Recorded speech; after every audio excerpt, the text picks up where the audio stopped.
अस्सलाम वालेकुम नाज़रीन, इमरान याकूब खान साहब के साथ मैं हूं Sameena Pasha. Programme view point में आपको खुशामदीद कहती हूं। नाज़रीन, आज अक़वाम मुत्तहिदा की जनरल असम्बली का इजलास था जिसमें वज़ीर आज़म शहबाज शरीफ साहब ने भी खिताब किया। ये इजलास कई हवालों से अहम था और ख़ास तौर पर अगर हम इस खिताब की बात करें तो ये बड़ा अहम खिताब था, क्योंकि शहबाज शरीफ साहब ने इस खिताब में बड़े मौसर अंदाज से ना सिर्फ ये कि इसराइल की जानिब से जारी जारहियत को कंडेम किया, बल्कि मुतालबा किया कि फ़ौरी तौर पर यह सिलसिला रुकवाने के लिए सबको इस फोरम को अपना किरदार अदा करना चाहिए। साथ ही साथ उन्होंने भारत को भी बड़ा ज़बरदस्त किस्म का एक आप कह सकते हैं ख़बरदार कर दिया कि अगर किसी किस्म की उसने मुहिम जोई की कोशिश की तो उसका भरपूर जवाब दिया जाएगा। शहबाज शरीफ साहब आज काफ़ी पुरजोश नज़र आ रहे थे इस तकरीर के दौरान और बड़े भरपूर अंदाज से उन्होंने पाकिस्तान का मुकदमा इस फोरम पर रखा। शहबाज शरीफ साहब ने आज फ़लस्तीनियों की एक अलग रियासत, आज़ाद रियासत के क़याम का मुतालबा भी दोहराया। और जब ये सारा मामला यानी इजलास जारी था तो उसके बाद जब इसराइली वज़ीर आज़म यहाँ पर ख़िताब के लिए आए तो एहतजाजन पाकिस्तानी वफ़द समेत दीगर कई वफूद ने वॉकआउट भी किया इजलास का और ये भरपूर पैगाम दिया कि इसराइल की ये जो जारहियत है इसको कोई भी इस तरह से इंडोर्स नहीं कर सकता। और बड़े पैमाने पर हम देखा कि लोग यहाँ से वॉकआउट कर गए। शहबाज शरीफ साहब का ये खिताब कितना मौसर रहा इसके हवाले से ज़ाहिर प्रोग्राम में गुफ्तगू करेंगे, और इसके साथ साथ जो मुल्क की सियासी सूरत हाल है उसको भी यकीनी तौर पर मौजूए बहस बनाएंगे। कल के रोज़ पाकिस्तान तहरीके इंसाफ ने एक एहतजाज का ऐलान कर रखा है, जो कि पहले एक जलसा था जिसे बाद में एहतजाज में बदल दिया गया है। दूसरी तरफ हुकूमत ने दफ़ा 144 नाफिज कर दी है और ये कहा जा रहा है कि हर तरह के जलसे जुलूस पर पाबंदी होगी।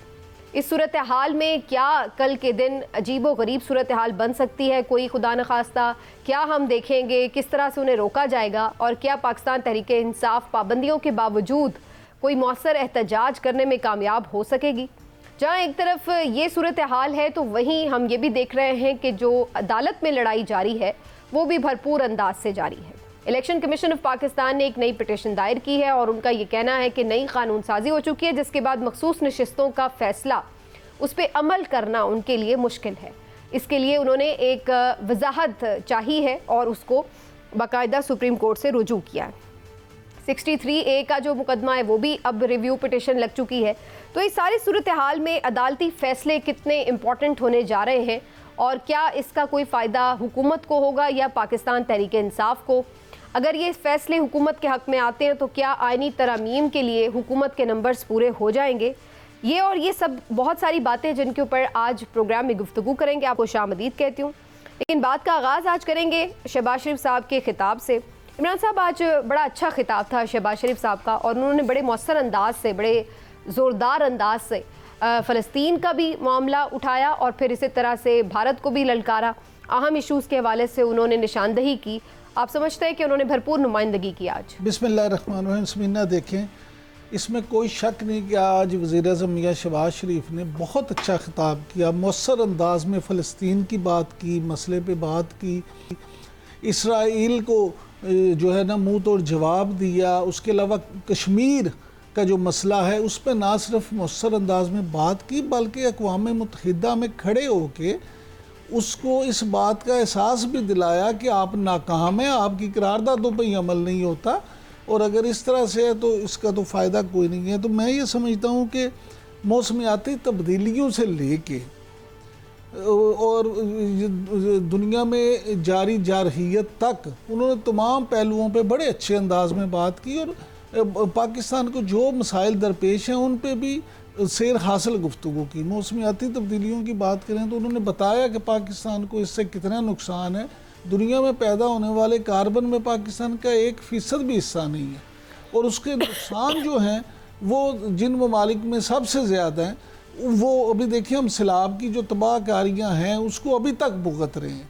इसी तरह से फिर दहशत गर्दी के हवाले से उन्होंने बात की, फितना अल ख्वारिज की बात की, TTP और अफ़गानिस्तान के मामलात पे बात की। तो मैं ये ज़ाती तौर पे समझता हूँ कि आज का बहुत ही अच्छा खिताब था और इसकी जितनी भी तारीफ़ की जाए कम है। लेकिन इन सब बातों के बावजूद मेरा एक सवाल जो है वो ये ज़रूर है समीना कि हर साल अक़वाम मुत्तहिदा में सरबराहान मुमलिकत, सरबराहान हुकूमत इकट्ठे होते हैं, वहाँ पे तमाम आलमी मसाइल पे गुफ्तगू होती है, तमाम चीज़ें जो हैं वो ज़ेर बहस लाई जाती हैं। बाज़ हुक्मरान ऐसी मियाँ शहबाज शरीफ जैसी अच्छी तकरीरें करते हैं और हम उनकी तारीफ़ें करते हैं, कुछ वैसे अपनी बात करके चले जाते हैं। लेकिन दुनिया ये जानना चाहती है, 7 अरब से ज़्यादा जो आबादी है दुनिया की, उनके लिए मसला तो ये है कि यहाँ सिर्फ गुफ्तगू हो जाती है और बात ख़त्म हो जाती है, या वाकई इस फोरम पे होने वाली गुफ्तगू का कोई फ़ायदा भी होता है, कोई रिज़ल्ट भी निकलता। तो बड़े अफसोस के साथ कहना ये पड़ता है कि आम तौर पे वहाँ पे जितनी बातें होती हैं उसका रिज़ल्ट कोई नहीं निकलता।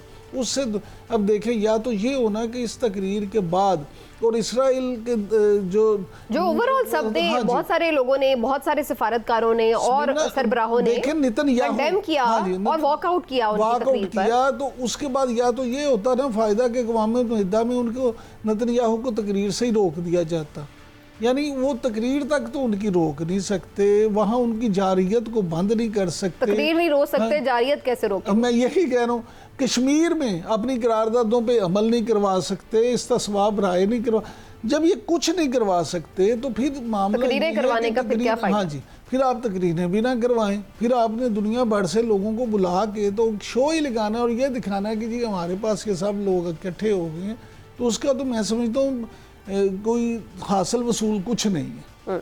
यानी इस फोरम को मज़ीद मौसर बनाया जाए तो फिर उसका कोई इफादियत भी समझ में आएगी, और ये बिल्कुल साहिब बात है आपकी। लेकिन इससे अब आपको लगता है कि जो ओवरऑल एक बना है दबाव का माहौल, उससे कोई ना कोई फ़र्क पड़ेगा और आगे इसराइल के ऊपर कोई दबाव बढ़ेगा आलमी तौर पर कि जी अब लोगों की बस हो गई, अब तो वो सिर्फ गाज़ा तक रुके नहीं है, अब तो लेबनान में भी उन्होंने कार्रवाइयाँ शुरू कर दी। समीना देखें, बात ये है कि अमेरिका बहादुर जो है ना वो इसराइल के साथ खड़ा है, और हमारा अलमिया ये पूरी दुनिया का, सिर्फ पाकिस्तान का नहीं, पूरी दुनिया का अलमिया ये है कि जितने आलमी इदारे हैं, वो अक़वाम मुत्तहिदा हो, वो वर्ल्ड बैंक हो, वो IMF हो, वो अमेरिका के इशारों पे नाचते हैं। अच्छा, अब अमेरिका जो है वो इसराइल के इशारों पे नाचता है, और इसराइल को आप देखिए उसकी हर जारहियत पे, हर अच्छे बुरे काम पे प्रोटेक्ट करता है, बिल्कुल उसको बैक करता है। हाँ जी।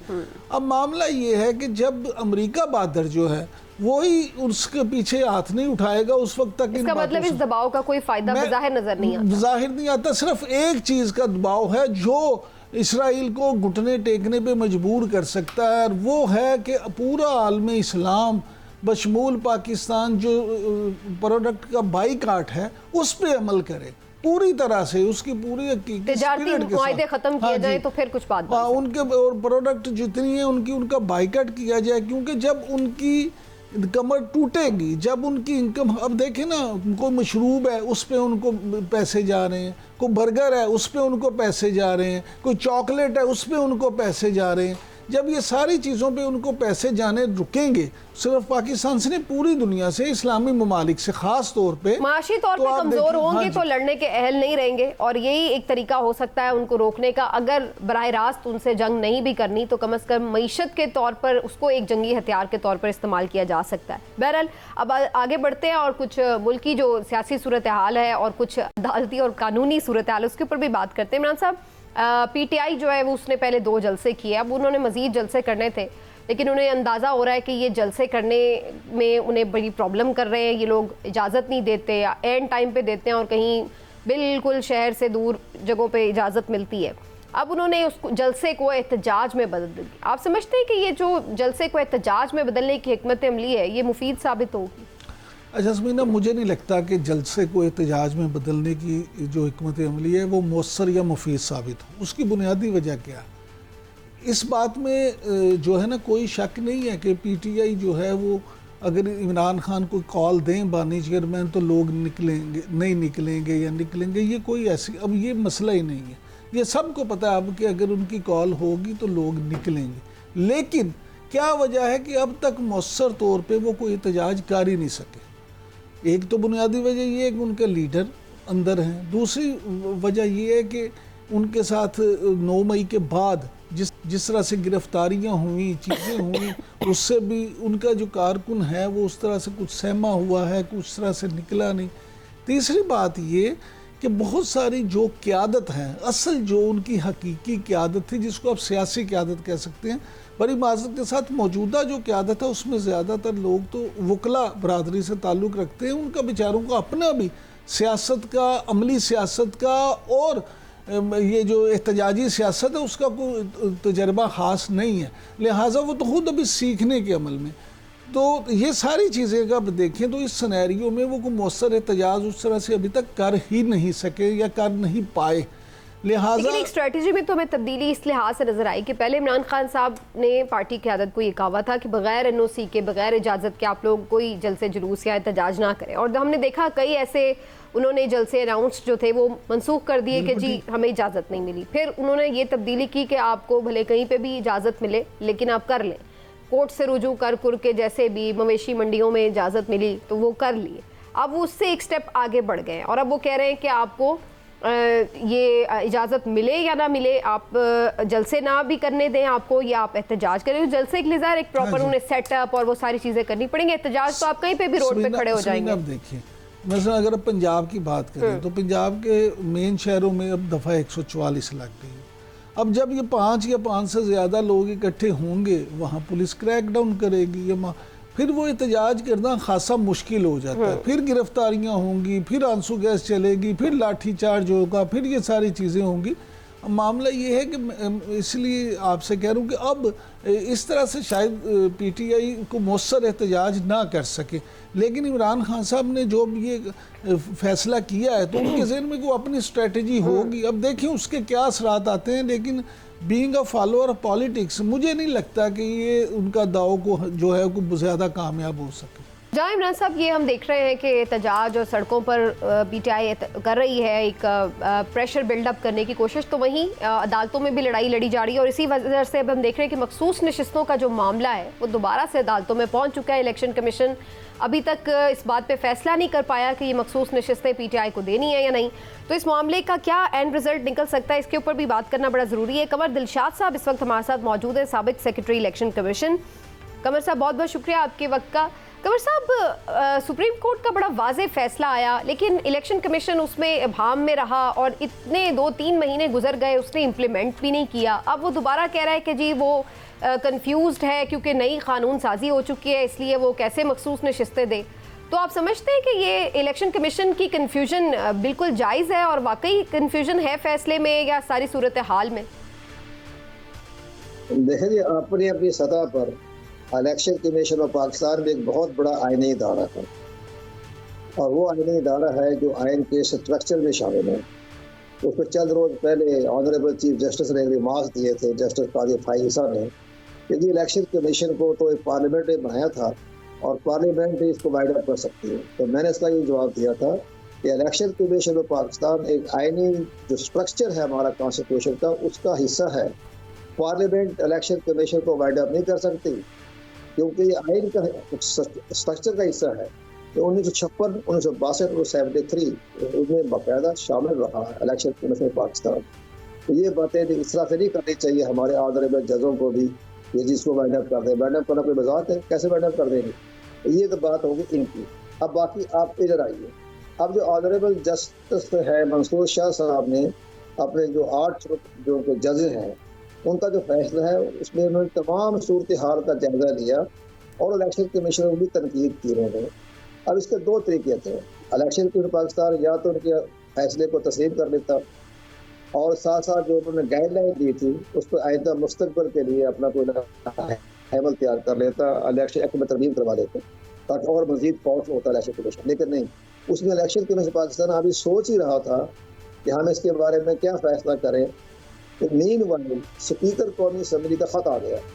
स्पीकर कौमी असम्बली एक कस्टोडियन हैं हमारी पार्लियामेंट के, तो उन्होंने कहा इलेक्शन कमीशन को कि आपने सुप्रीम कोर्ट ऑफ पाकिस्तान के फैसले को तस्लीम नहीं करना।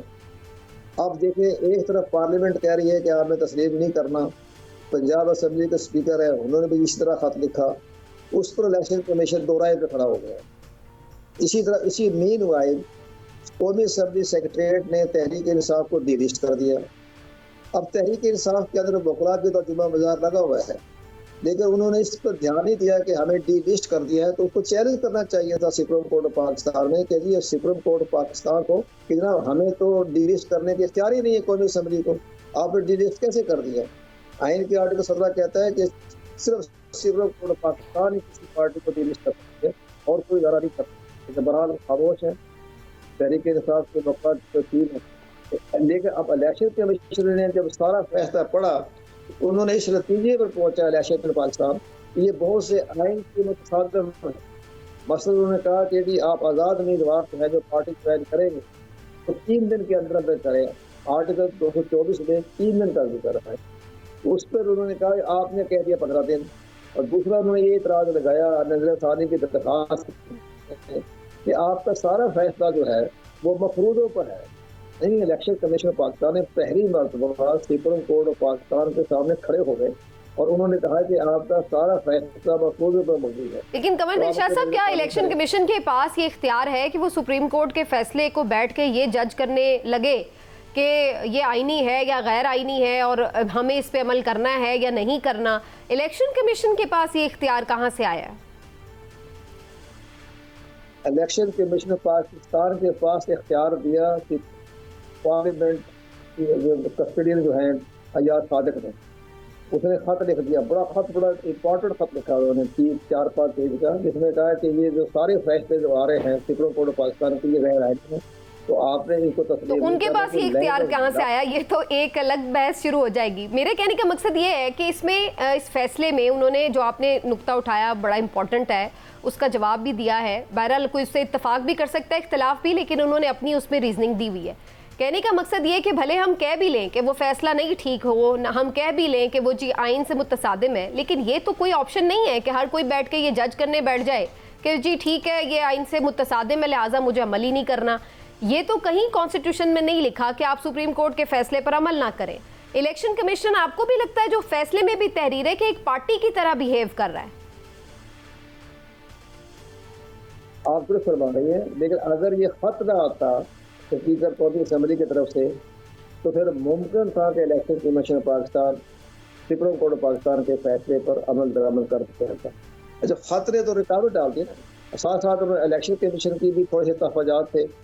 उन्होंने कहा जी जो हमारा इलेक्शन एक्ट है वही पार्लियामेंट एक्ट है, उसका सेक्शन 208-209 के तहत ये तहरीक इंसाफ का मौजूद नहीं है हमारे रिकॉर्ड में, कोई चेयरमैन नहीं है, कोई सेक्रेटरी जनरल नहीं है। और लेकिन इंटर पार्टी इलेक्शन, लेकिन कंवर दिलशाद साहब एक इशू ये भी तो है ना, एक इशू ये भी है कि जब इलेक्शन कमीशन ऑफ पाकिस्तान ने ये फैसला कर लिया कि उन्होंने सुप्रीम कोर्ट के फैसले को वजाहत को चैलेंज करना है, तो फिर उस चैलेंज करते वक्त उन्होंने अपना केस तो बयान करना था ना कि उन्हें क्या एतराज़ है। अब अगर उसमें वो ये समझते हैं क्या, अगर वो कहें कि सुप्रीम कोर्ट ने साहब कुछ ठीक किया तो फिर तो वो इतराज़ किस बात पे करते हैं? इतराज़ तो उनका यही है कि जी आपने जो किया है वो आपने रीराइट कर दिया आइन और आपका फैसला मफरूज़ों पे मबनी है। इसमें ये तो नहीं है कि वो एक पार्टी बन गए हैं। मैं इसमें अब अपने इदारे आप अपनी जगह पर बड़े मुस्तहकम हैं, हर इदारे अपनी पावर को इस्तेमाल करना जानते हैं। ये इलेक्शन कमीशन 2018 का नहीं है, जब से बाहर से जब एग्जेक्टिव से आ गए हैं चीफ इलेक्शन कमिश्नर, तो वो उन्होंने सारा आइन और कानून को देखते हुए उन्होंने कहा हम भी तो है कि बहुत बड़ा आइनी इदारा है। इसके जो सरबराह होते थे पहले हाई सुप्रीम कोर्ट के जज, वो ठंडे मिजाज के होते थे, करंट में होता कोई नहीं था। जैसे ही किसी ने कह दिया उस पर अमल दरामद कर लिया। इन्होंने कहा जी हमारा आइन ये कहता है, आइन का ये आर्टिकल ये कहता है, आर्टिकल 222 ये कहता है, आइन का आर्टिकल 218 ये कहता है। उस लिहाज से उन्होंने सुप्रीम कोर्ट ऑफ पाकिस्तान के फैसले पर अपने तहफ़्फ़ुज़ात तो नहीं, एक नजर सानी की दरख्वास्त पेश कर दी। अब मैं अर्ज करूँगा, अब अगर सुप्रीम कोर्ट ऑफ पाकिस्तान के ऑनरेबल जज हैं, 8 जज ऑनरेबल, जिसके सरबराह जो है वो जस्टिस मंजूर शाह साहब हैं और मुस्तकबिल के चीफ जस्टिस भी नज़र आ रहे हैं, तो वो सारे चीज़ को जब ये इलेक्शन कमीशन की दरख्वास्त को मुस्तरद कर देते हैं और मज़ीद रिमांड दे देते हैं, तो फिर इलेक्शन कमीशन पाकिस्तान उसी वक्त सुप्रीम कोर्ट ऑफ पाकिस्तान के फैसले पर अमल दरामद कर देगा, उनको गजट नोटिफिकेशन कर देगा चलिए, इसका मतलब है कि इसको अभी आप देख रहे हैं कि दोबारा ये मामला जब जाएगा डिस्कशन में तो इसका कोई हतमी फैसला होगा। शुक्रिया आपका बहुत बहुत कमर दिलशाद साहब, आप हमारे साथ मौजूद रहे प्रोग्राम में। यहाँ पर एक ब्रेक लेते हैं और ब्रेक से वापस आकर डिस्कशन को आगे बढ़ाएंगे। पीटीआई की क्या पॉलिटिकल स्ट्रैटेजी है और आईनी और अदालती मामलात के ऊपर वो क्या सोच रही है, इसके ऊपर कुछ बात करने की कोशिश करेंगे। हमारे साथ रहेगा एक ब्रेक के बाद।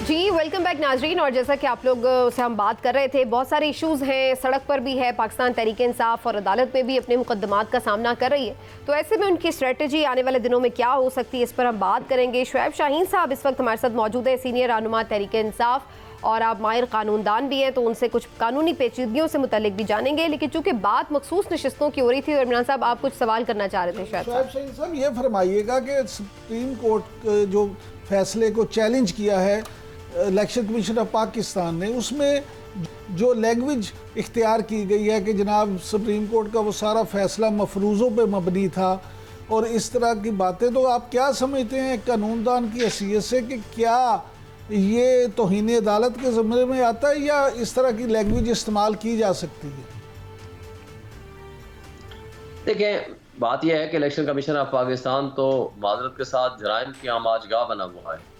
खुद फ्रॉड इलेक्शंस कराए, पिछले साल 90 डेज में इलेक्शन नहीं होने दिए, ये उन्हीं के साथ मुसल्लत रहा, लेवल प्लेइंग फील्ड नहीं दिया और जिस तरह बल्ले का निशान छीना, और आज तक इंटर पार्टी इलेक्शन हमारे एक्सेप्ट नहीं कर रहे 3 इलेक्शन होने के बावजूद।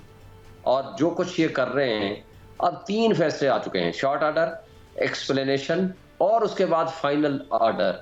वो एक्सप्लेनेशन के खिलाफ तो रिव्यू में जा रहे हैं, ओरिजिनल ऑर्डर के खिलाफ तो वो रिव्यू में गए ही नहीं है। तो जो ओरिजिनल ऑर्डर और उसकी रीजंस अब आई हैं उसके खिलाफ तो ये रिव्यू में नहीं गए। अब वो इस एक्सप्लेनेशन के जवाब में एक नई रिव्यू उठा करके ला रहे हैं। इनकी बेईमानी इससे बड़ी और कोई हो नहीं सकती। ये क्लियर कंटेम्प्ट ऑफ कोर्ट है और सुप्रीम कोर्ट ऑलरेडी इनके कंडक्ट में बारे में बड़ी तफसील से बयान कर चुकी है। और पिछले साल जो जस्टिस मुनीब साहब और मुनीब साहब वाला जो बेंच था, उसमें भी बड़ी तफसील के साथ इनके खिलाफ लिखा जा चुका है। लेकिन अफसोस से कहना पड़ता है, इनको ना शर्म है, ना इनको कोई ख्याल है, ना इनको कॉन्स्टिट्यूशन की परवाह है, ना कानून की परवाह है। इन्होंने वो जराइम किए हैं जो मेरा ख्याल है पाकिस्तान की तारीख में हमने पहले कभी नहीं देखे। लेकिन इन्होंने बेशक रिव्यू नहीं किया हुआ, लेकिन हुकूमत की तरफ से तो रिव्यू पिटिशन गई हुई है ऑलरेडी। वो तो उस वक्त ही चली गई थी जब अभी तफसीली फैसला नहीं आया था। तो अब आपको लग रहा है कि वो रिव्यू पिटिशन में फैसला तब्दील हो सकता है? और दूसरा, वो तो ये कहते हैं कि सुप्रीम कोर्ट जो है वो आइन को रीराइट कर रही है। देखिए, पहली बात तो यह है कि कॉन्स्टिट्यूशन के मुताबिक फाइनल ऑर्बिटर कौन है, फाइनल अथॉरिटी कौन है, वो सुप्रीम कोर्ट ऑफ पाकिस्तान है। सुप्रीम कोर्ट के फुल कोर्ट ने फैसला दे दिया है। इवन तो इसमें तो जमाल मुंतखिल काजी फाइस्ता ने लिख के दे दिया है, बाकियों को तो छोड़े, जिन्होंने ये कहा है कि जनाब आपने हमारी जजमेंट को मिस इंटरप्रेट किया है, और ये खुल के उन्होंने कहा है। और 11 मुअज़्ज़ज़ जज साहिबान ने ये कह दिया है कि जनाब आपने इस पर गलत किया है, और उसके बावजूद पीटीआई का हक है। और 8 रुकनी बेंच ने तो बड़ी तफसील के साथ वजाहत से पेश कर दिया है। आप मुझे बताएं कि सुप्रीम कोर्ट अथॉरिटी रखती है या इलेक्शन कमीशन अथॉरिटी रखती है, जो जिसके ऊपर एक सिंगल जज का, हाई कोर्ट के सिंगल जज का ऑर्डर भी बाइंडिंग इफेक्ट रखता है। अब इससे बड़ी गलत बात और क्या हो सकती है कि सुप्रीम कोर्ट फैसला दे और जानवरों के मुआशरा बना दे और कहें कि नहीं जी अब हम नहीं मानते। वो ये बातें तो फरमाया करते थे, इम्प्लीमेंट नहीं अगर ये लोग कर रहे हैं, उनका काम है। ठीक, लेकिन शुएब शाहीन साहब अगर अब ये इम्प्लीमेंट नहीं कर रहे इस फैसले पर, तो आप लोग क्या कंटेम्प्ट की कोई दायर करेंगे दरख्वास्त के इनके ऊपर इम्प्लीमेंटेशन को यकीनी बनाया जाए? देखिए, बिल्कुल हमारे पास दोनों ऑप्शंस हैं कि सुप्रीम कोर्ट सो मोटो अथॉरिटी रखती है कि इनके खिलाफ कंटेम्प्ट प्रोसीजर्स इनिशिएट करने की, क्योंकि एक्सप्लेनेशन में भी उन्होंने लिखा है और डिटेल जजमेंट जो रीजंस और ऑर्डर अभी आया है उसके अंदर तो पूरी तफसील के साथ इनके बारे में लिखा हुआ है। तो हमारा नहीं ख्याल था कि ये इस तरह की हरकत करेंगे। बहरहाल हमारे पास कंटेम्प्ट का रास्ता भी मौजूद है और इनके खिलाफ कंटेम्प्ट भी होगी, ये जेल भी जाएंगे और ये अपनी इन ओहदों से भी फारिग होंगे। अच्छा, थोड़ा इस पे भी आते हैं, क्योंकि आईनी तरमीम की भी चूँकि बात हो रही है और पीटीआई इस सिलसिले में भी कोशिश कर रही है, मौलाना साहब को भी इंगेज किया हुआ है। तो बहुत सारे लोगों के आपके बारे में ये ख्यालात आ रहे हैं, जैसे आज कोयटा से भी एक एमएनए के बारे में ये खबर फैली हुई थी कि वो पीएमएलएन में शामिल हो गए हैं। तो आपके नंबर्स आपके साथ पूरे हैं, क्योंकि अभी तक तो पीटीआई को नोटिफाई नहीं कर रहा है इलेक्शन कमीशन। देखें, वो ना भी नोटिफाई करें, इवन देन सुप्रीम कोर्ट के फैसले की रोशनी में ये नोटिफाइड हैं हमारे हैं, तो लिहाजा अब इनके वोट लेने की कोई भी कोशिश करेंगे तो आर्टिकल 63A लगेगा और इसके वोट भी काउंट नहीं हो गया अनटिल अनलेस अगर सुप्रीम कोर्ट का फैसला रिव्यू ना हो गया, जो कि 30 को कोशिश ये करेंगे। लेकिन मेरा नहीं ख्याल कि इस तरह का कोई फैसला आएगा। और ये जो तौजीहात पेश कर रहे हैं, मौलाना साहब ने भी तो कह दिया है ना कि 19 अक्टूबर को उनके शूरा का इजलास होगा और वहाँ फैसला फाइनल किया जाएगा। और ये इनको जल्दी इसलिए है कि ये काजी फाइसा को रिटेन करना चाहते हैं, ये इलेक्शन कमिश्नर और उनके मेंबरान को रिटेन करना चाहते हैं, और आर्मी एक्ट में जो तरमीम है वो 2/3 मेजॉरिटी में लिखा जाए कि इसके बगैर आप आर्मी एक्ट में तरमीम नहीं कर सकते। ये वो सारी चीज़ें हैं ताकि स्क्रब सिस्टम को आगे बचाया जा सके और उसको डिस्टर्ब होने से बचाया जाए। और जिस अंदाज से ये करने लगे हैं ये सो कॉल्ड आईनी तरमीम, उसके ऊपर आर्टिकल 8 वाली बात तो कामरान मुर्तज़ा ने बिलावल भुट्टो का वो सारा कटा चटा खोल दिया। हाँ जी, हम इस पर करने लगे हैं, यहाँ लोगों के बुनियादी इंसानी हुकूक ख़त्म हो जाएंगे। और उसके बाद आर्टिकल 199 में तरमीम है जिसके ज़रिए किसी को भी उठाएं ले जाएं, उसके साथ सिर्फ एक टैग लगा दें जी नेशनल सिक्योरिटी इसमें मुलव्वस है, इन्वॉल्व है, तो वो ना कोई रिट होगी ना कोई हाईकोर्ट पूछेगा, इवन उसकी लाश भी मिल जाए। इन चीजों को तो मौलाना भी सपोर्ट नहीं कर रहे, लेकिन मौलाना आईनी अदालत के हवाले से एक सॉफ्ट मौक़िफ़ रखते हैं जिसके ऊपर वो कहते हैं कि हम नेगोशिएट कर सकते हैं या उस पर बात हो सकती है। इसी तरह एक दो और चीज़ों के ऊपर भी मौलाना की तरफ से इस तरह का जेस्चर मिला है कि जैसे उसके ऊपर वो सोच सकते हैं, उनकी शूरा उस पर बात कर सकती है। तो वो अगर उस तरफ जाते हैं तो क्या आप लोग मौलाना के साथ मिलकर कोई आईनी अमेंडमेंट के ऊपर थोड़ा बहुत फ्लेक्सिबिलिटी का मुजाहरा कर सकते हैं? देखिए, अगर तो कोई ऐसी कोई बात आएगी तो उस वक्त देखेंगे, लेकिन इस वक्त मुमकिन नहीं है। आईनी अदालत का मतलब है कि आप सुप्रीम कोर्ट को आप नलीफाई कर दें, सुप्रीम कोर्ट को आप सबॉर्डिनेट कोर्ट बना दें आईनी अदालत का। और ये भी आईनी अदालत है ना, सुप्रीम कोर्ट को हमने एक मजबूत सुप्रीम कोर्ट बनाया है 76 साल लगा के, अब उसके ऊपर हमला करके उसको जीरो कर दें और फिर अशराफिया जो बदमाशियां और बेईमानियां कर रहे हैं उसके ऊपर पर्दा डालने के लिए एक सो कॉल्ड आईनी अदालत बन जाए। और जिसको अपॉइंट कौन करेगा? शहबाज शरीफ और जरदारी। उन्होंने क्या फिर फैसले करने हैं और क्या उन्होंने इंसाफ के मबनी फैसले करने हैं, वो सब आप तसव्वुर कर सकते हैं। इसके ज़्यादा यानी अगर मनी लॉन्डर के ज़रिए और अगर कठपुतलियों के ज़रिए हमने फैसले कराने हैं और इंसाफ के निज़ाम के रास्ते में जो रुकावटें पैदा करने की कोशिश हो रही है और मुनसिफ भी अपनी मर्जी के बिठा देने हैं, तो फिर लोगों के पास तो कोई एक आस और उम्मीद जो बाकी है वो भी ख़त्म हो जाएगी। पुरअमन इनकलाब आ गया 8 फरवरी को, लोग निकले, हमारे पास बल्ले का निशान नहीं, हमें बाहर नहीं निकलने दिया, हमारे जलसे नहीं, जुलूस नहीं, फंक्शन नहीं, प्रोग्राम नहीं, फिर भी कौम निकली, उन्होंने हमें इतने बड़ा वोट दे दिए। किसी भी तहजीब याफ्ता मुआशरे में पुरअमन इनकलाब का यही एक जरिया और तरीका हुआ करता है, लेकिन आपने उनको रात की तारीकी में उन कठपुतलियों को, मैंडेट चोरों को और डाकू को मुसल्लत कर दिया जो मनी लॉन्डर भी हैं और पैसा लेके यहाँ मुल्क से बाहर भाग गए हैं। क्या इस मुल्क का निज़ाम है? एक ऑनेस्ट लीडर जेल में बैठा हुआ है और जो डाकू और मनी लॉन्डर हैं वो उठा करके आपने उनको इक़्तिदार पे बिठा दिया है और उनके ज़रिए आप मज़ीद इंसाफ का निज़ाम पे भी हमला करने जा रहे हैं ताकि इस करप्ट सिस्टम की बका इसमें है। अगर ये इस तरीके से निज़ाम को चलाना है तो आज आपका 60% से ज़्यादा जो नौजवान बैठा हुआ है वो आपसे मायूस हो चुका है। आज लोग वो मुल्क छोड़ के भागना चाहते हैं, आज लोग यहाँ से पैसा लेके बाहर भाग रहे हैं। ना पॉलिटिकल स्टेबिलिटी है, ना आपकी माशी स्टेबिलिटी है। इस तरीके से मुल्क नहीं चलेगा। लेकिन शुएब शाहीन साहब ये फरमाइए कि तैनाती तो किसी से भी गलत हो सकती है ना। इमरान खान साहब ने भी तो ये जो मौजूदा चीफ इलेक्शन कमीशनर हैं जिनके आप इतनी मुखालफत करते नहीं थकते, वो भी तो आप लोगों ने लगाए थे। बहुत सारे ऐसे और भी लोग थे जो आप लोगों ने लगाए, तो तैनाती तो किसी से भी गलत हो सकती है। देखिए, हम इंसान है ना, इमरान खान साहब भी हमारी तरह के एक इंसान है, उनसे असेसमेंट में गलती हो सकती है। उन्होंने अगर एक गलत आदमी को लगा दिया और वो गलत लोग गलतियां कर रहे हैं, आज पूरी तारीख उनके बारे में, सुप्रीम कोर्ट की जजमेंट उसके बारे में कह रही है, उसके बारे में पूरी पाकिस्तान नहीं पूरी दुनिया के मीडिया और लोग कह रहे हैं, और जो कुछ वो कर रहे हैं वो सबकी आंखों के सामने है, वो किसी से ढका छुपा नहीं है। अगर गलत कर रहे हैं तो तारीख तो बड़ी तल्ख है, वो तारीख तो लिखेगी, तारीख तो सच बताएगी। और इनको शर्म नहीं आती कि ये आरजी अपने मफादात और के तहफ़्फ़ुज़ के लिए किस हद तक गिर सकते हैं, किस हद तक ये इस तरह की हरकतें कर सकते हैं कि पूरी दुनिया में पाकिस्तान का तमाशा बना के रख दिया है। इन कठपुतलियों के पास कोई अखलाकी जवाज़ नहीं है कि यहाँ ये बैठ सके।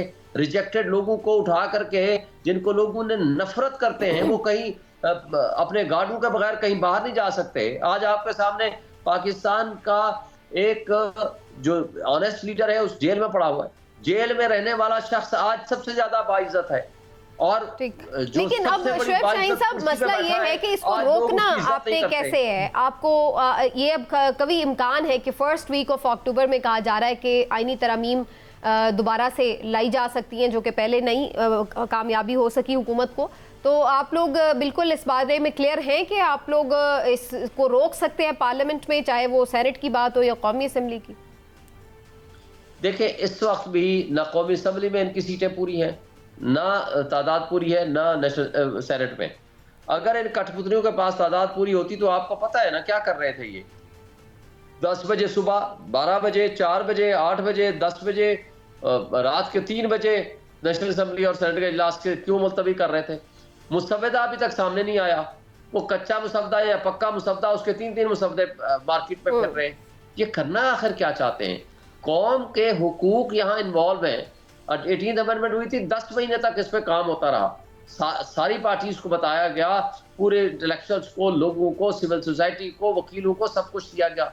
ये करना क्या चाहते हैं इस मुल्क के साथ? लेकिन शोएब शाहीन साहब, जो आप सामने नहीं लाना चाहते, जिसके बारे में अभी तक हतमी तौर पर किसी को कुछ नहीं पता कि क्या करेंगे, ऐसी तरमीम करना चाहते हैं जो मुल्क के 25 करोड़ अवाम के हुकूक के बारे में है और 25 करोड़ अवाम को नहीं पता, पब्लिक को नहीं पता, सहाफियों को नहीं पता, वकीलों को नहीं पता। और जिन्होंने ये वोट देना है, उन रबर स्टैम्प पार्लियामेंटेरियंस को वहां बैठाया हुआ है, जिन्होंने वोट देना है उनको नहीं पता। आप इनके वज़रा से पूछ लें, किसी को नहीं पता। वो कहते नहीं हमें तो नहीं पता। अच्छा, किसने था? शोएब शाहीन साहब, शोएब शाहीन साहब, अलमिया तो ये है कि 18वीं तरमीम के अलावा जितनी भी तरमीम होती रही हैं आइन में, वो इसी तरह से होती रही हैं। मेंबरान को भी नहीं पता होता था, वज़रा को भी नहीं पता होता था, इत्तेहादियों को भी नहीं पता होता था, बस वो आके वोट दे देते थे। ये तो अलमिया है हमारी सियासत का। यहाँ तो माजी में आप देख लें, तारीख आपने जैसे खुद फरमाया बड़ी तल्ख है, उसमें तो ये सारी चीज़ें लिखी पड़ी हैं। देखें, आज भी हम 76 साल लगा के एक निज़ाम इंसाफ को कुछ दुरुस्त सिमत में ले जाने में कामयाब हुए हैं। 18th अमेंडमेंट के जरिए मुशर्रफ और ज़ियाउल हक की खराबियां हमने कुछ ना कुछ दूर कर दी हैं। और आगे हमने एक, जो आपको याद होगा, सज्जाद अली शाह को 96-98 में लगाया था, उसके खिलाफ सुप्रीम कोर्ट ने खुद सुओ मोटो नोटिस लेके उनको हटाया और अपना चीफ जस्टिस सीनियर मोस्ट लेकर आए। और उसके बाद आपको आइन बदलना पड़ा 2010 में, और आइन तब्दील करके आपने सीनियर मोस्ट जज को चीफ जस्टिस बनाने का आइन बना दिया। आज उस सारे निज़ाम को आप तलपट करना चाहते हैं कि नहीं जी 3 बंदे आएंगे या 4 बंदे नाम आएंगे, शराबाज ही फैसला करेगा, मुझे सूट कौन करता है, मैं उसको चीफ जस्टिस बना दूं। यार, कोई खुदा के लिए इन चीज़ों को, अगर माजी में गलतियां हुई हैं तो आप बस करें ना। हमने इस मुल्क का आधा हिस्सा गंवा दिया इन्हीं हरकतों से। एक डिक्टेटर ने सिर्फ अपने इक़्तिदार को तूल देने के लिए शबखून मारा जमहूरियत पे, आइन पे और कानून पे, और आज उससे बदतर सिचुएशन आप करने जा रहे हैं और अपने ही लोगों को उठा रहे हैं, किसी को नंगा करके। शोएब साहब, आप हमारे साथ रहेगा, इस पर हम आपकी ये भी पॉलिटिकल स्ट्रेटजी भी जानने की कोशिश करेंगे, क्योंकि जलसे को एहतजाज में बदला गया है। आगे भी मजीद एहतजाज करना चाहती है पाकिस्तान तहरीक इंसाफ सड़क पर, लेकिन क्या वो एक मौसर एहतजाज कर सकेगी? हुकूमत की पाबंदियां अपनी जगह हैं, इसके ऊपर आके राय लेते हैं शोएब शाहीन साहब से एक ब्रेक के बाद। नाज़रीन, हमारे साथ रहिए।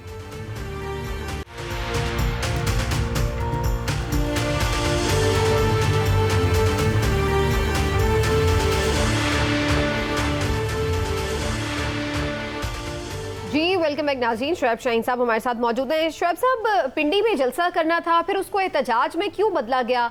और अब तो दफ़ा 144 नाफिज हो गई है, पाबंदियां लगाई जा रही हैं, तो कैसे फिर आप लोग एहतजाज करेंगे? देखें, इन्होंने इस्लामाबाद में जलसे की इजाज़त दी, आपके सामने है, कहाँ जाकर दी, उसके बावजूद तमाम रास्ते ब्लॉक कर दिए, बंद कर दिए। और लोग किस तरह पहुंचे, और उसके बाद जिस तरह मुझे उठाया गया मेरे दफ्तर से और पार्लियामेंटेरियंस को उठाया गया और जिस अंदाज से पर्चे किए गए, वो भी आपके सामने। लाहौर में जिस तरह जलसे की जगह दी, और वो आपको पता है, हमने मीनार पाकिस्तान मांगा, हमें जंगल में फेंक दिया, और न सिर्फ वहाँ फेंका बल्कि वहाँ सारे रास्ते बंद कर दिए, और जिस अंदाज से हम पहुंचे वो हमें पता। और यहाँ भी हमने मांगा लियाकत बाग का, लियाकत बाग से ऊपर मेन रोड के ऊपर 15 दिन जमात इस्लामी बैठी रही रोड के ऊपर, धरना दे रखा, वो तो उनके लिए काबिल कबूल था। और एक दिन इमरान खान के कहने पे मैं वहाँ स्पीच करने के लिए गया, और जब मैं वहाँ तकरीर मेरी ख़त्म होने के करीब आई, मुझे आकर के तकरीर मैंने ख़त्म की, तो मुझे हमारे MNA 45 फॉर्म 45 के शहरजाद रियाज ने मुझे आकर बताया, जी आपको पुलिस गिरफ्तार करने के लिए आई हुई है। वहाँ पता चला जनाब 200 पुलिस वाले मुझे और शहरयार रियाज को गिरफ्तार करने पहुँच गए। हमारा वहाँ जाना इलीगल है, हमारा वहाँ तकरीर करना गैर कानूनी है, और वो जो 15 दिन से बैठे हुए वो कानूनी है। और यहाँ फैजाबाद में 6 दिन बैठे रहे TLP के हमारे भाई दोस्त, वो कानूनी था। और हम जब खिलाफुल एहतजाज या जलसा करना चाहते हैं, हमने लिख के दिया, उनको कहा कि जी हम यहाँ लियाकत बाग में जलसा करना चाहते हैं, और वो उस वहाँ जाने की इजाज़त नहीं दे रहे। तो फिर हम तो कोशिश करेंगे कि वहीं जलसा करें, अगर जलसे की इजाज़त नहीं होगी तो हम वहाँ एहतजाज करेंगे, पहुँचेंगे जहाँ जहाँ भी होगा। तो फिर तो बज़ाहिर ये क्रैकडाउन करेंगे, ऐसा लग रहा है कि बज़ाहिर फिर इसका मतलब है कि कल गिरफ्तारियाँ भी हो सकती हैं, क्रैकडाउन होगा। कोई बात नहीं, ये कोई नई बात तो नहीं है ना। हमारे पास खिलाफ कौन सा हमारा लीडर है या कौन सा हमारा वर्कर है जो कई दफ़ा जेल नहीं गया? मैं खुद सब जेल में होकर आया हूँ। अगर हमारे मुल्क में आप अपना हक के मुताबिक, आइन के मुताबिक, कानून के मुताबिक आपका एहतजाज करना जुर्म है तो ठीक है, फिर हम पर्चे दें, हमें ले जाएं जेल में। आज जो वकीला का एहतजाज था सुप्रीम कोर्ट के बाहर, आप लोगों की कॉल थी, वो तो कोई खास ऐसा पुरअसर मौसर नजर नहीं आया, बड़ी कम तादाद थी वकीला की। क्यों मौसर नहीं था? सैकड़ों की तादाद में, कम थे, सैकड़ों की तादाद में वकील पहुंचे। एक बात। दूसरी बात यह है कि आप विजुअल देख लें। दूसरी बात यह है कि इन्होंने हमारे सारे बंदे रोक लिए, सरीना चौक पे अलग और दो चौक जो खुले हुए थे मैरियट चौक पे अलग, उनको नहीं आने दीजिएगा। और लोग बहुत देर से कुछ ना कुछ पहुंच गए, लेकिन उसके बावजूद भरपूर एहतजाज था। देखें, बात यह है कि वकला का एहतजाज, मैं कहता हूँ 200 बंदा अगर खड़ा है, 400 बंदा खड़ा है, 100 बंदा खड़ा है, 10 बंदे भी खड़े हैं, एक एहतजाज एक अहमियत रखता है, एक सिंबॉलिक एहतजाज है। आपने जाकर के जबरदस्ती कोई बिल्डिंग नहीं उखाड़नी, आपने एक प्रोटेस्ट करना है, अपने एहतजाज रिकॉर्ड कराना है। आपने बताना है कि पार्लियामेंटेरियन जिस वक्त उन कठपुतलियों ने मुल्क के 25 करोड़ आवाम के हुकूक के ऊपर डाका डालने की इब्तदा कर दी है, और हमने एक मैसेज देना है पूरी पब्लिक एट लार्ज को। अल्हम्दुलिल्लाह वो हम मैसेज देने में कामयाब रहे, और ये सिलसिला को आज रुकेगा नहीं। ये 19 सितंबर से शुरू है लाहौर से, और ये चलेगा आगे, डेली बेसिस पे चल रहा है। और हर शहर में हमने मासेरा में किया, लाहौर में किया, अगले हफ्ते पेशावर में हो रहा है, और इसी तरह मालाकंड में हो रहा है, बाजोड़ में हो रहा है। हमने वो सारी जगहों पे मुतय्यन कर दिए हैं। कराची में फिर जा रहे हैं, फिर कोयटा में जा रहे हैं, हर जगह पे हम लोग जा रहे हैं। देखिए, बात ये है कि इस वक्त पाकिस्तान का बच्चा, पाकिस्तान की आवाम, पाकिस्तान के इंटेलेक्चुअल्स, पाकिस्तान के सहाफ़ी, पाकिस्तान के वकील एक बात पे डिटर्मिन्ड है कि पाकिस्तान में निज़ाम इंसाफ पे हमला हो रहा है। नंबर 2, पाकिस्तान में जमहूरियत एक तमाशा और ड्रामा बना के रख दी गई है। पाकिस्तान में आइन और कानून को चंद लोगों के अपने हाथों में खिलौना बना के रख दिया है, जो कि इस मुल्क के लिए नुकसानदेह है। इस तरीके से मुल्क आगे नहीं चलेगा। शुएब शहीन साहब, ये फरमाइएगा कि अब पंजाब में तो दफ़ा 144 लग गई है बहुत सारे शहरों में, तो वहाँ फिर अब आप एहतजाज किस तरह से करेंगे? देखिए, एहतजाज कोई दफ़ा 144 आपको रोकता नहीं है, आपको वो रेगुलेट करता है। दफ़ा 144 लगाने से आपके फंडामेंटल राइट्स सस्पेंड नहीं हो जाते। ये सुप्रीम कोर्ट और हाई कोर्ट के फैसले हैं, और इससे कोई फर्क नहीं पड़ेगा। एहतजाज करना, एहतजाज फिर भी होगा, और पीटी समझती कि उसका एहतजाज करना एक आईनी हक है, लिहाजा वो एहतजाज करेंगे। देखते हैं कि जी कल के दिन क्या सूरत हाल बनती है। शुएब शाहीन साहब, आप हमारे साथ प्रोग्राम में मौजूद रहे, आपका बहुत बहुत शुक्रिया। प्रोग्राम का वक्त खत्म हो गया नाज़रीन, इंशाल्लाह फिर आपसे कल मुलाकात होगी। अपना ख्याल रखिए, अल्लाह हाफ़िज़।